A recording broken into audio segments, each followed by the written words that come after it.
Planet Earth has set more new records for climate change. The Health of the Planet 2015 report shows last year broke the record set just the year before for the hottest year, the warmest ocean temperatures, and the highest concentration of carbon dioxide in the atmosphere. A growing number of Oklahomans have come to understand just how real climate change is and are working every day to help people deal with and possibly help slow it down. The report comes from the American Meteorological Society and was led by NOAA's Centers for Environmental Information.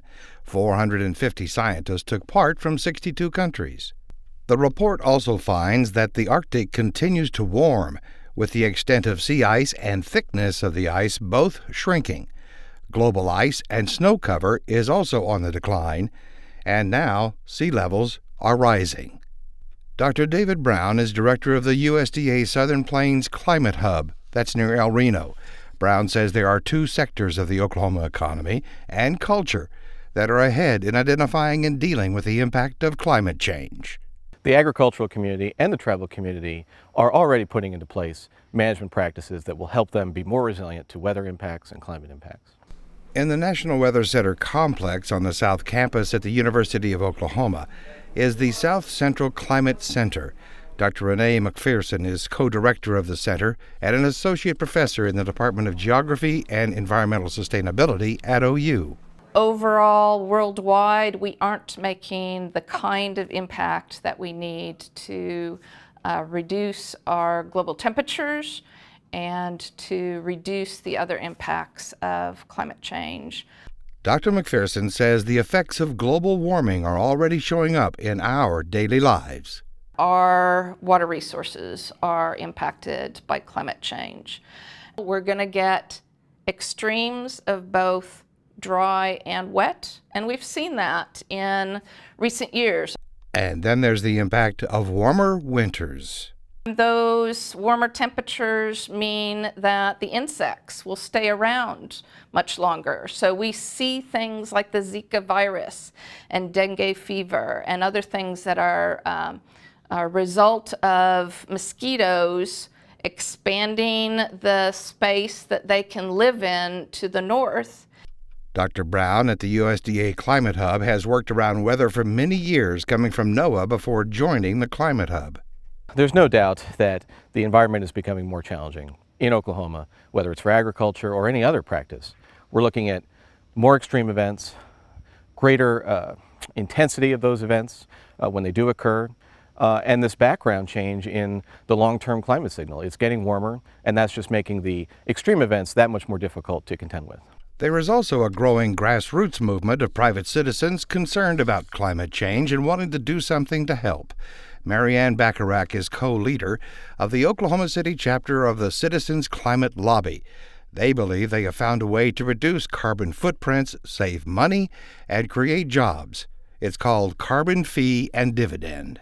A steadily increasing fee on carbon at the source, whether it's the oil well, the gas pump, the port of entry for imports, and having that filter through the economy.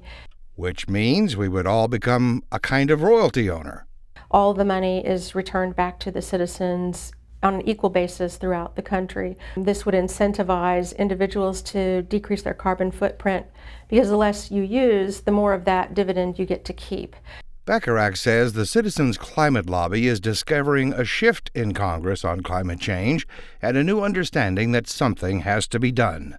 Just about every office, Republican or Democrat, knows that this is a problem, and what they are looking to do is find a solution that is going to build the economy and not damage it. Oklahoma still has its share of climate change deniers, led by U.S. Senator Jim Inhofe, who has frequently spoke from the floor of the Senate on his belief that climate change is a hoax. Because we keep hearing that 2014 has been the warmest year on record. I asked the chair, you know what this is? It's a snowball, and that's just from outside here. So it's very, very cold out, very unseasonal. So here, Mr. President, catch this. But Dr. Brown says a growing number of Oklahomans have come to understand climate change is very real.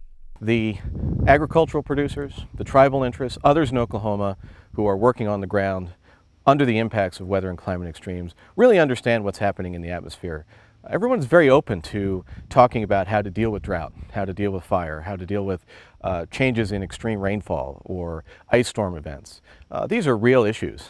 Even Oklahoma electric power generators are increasingly moving toward renewable sources of energy as economy of scale begins to impact the costs. The world's going to change with us or without us, with the United States or without the United States, with Oklahoma or without Oklahoma.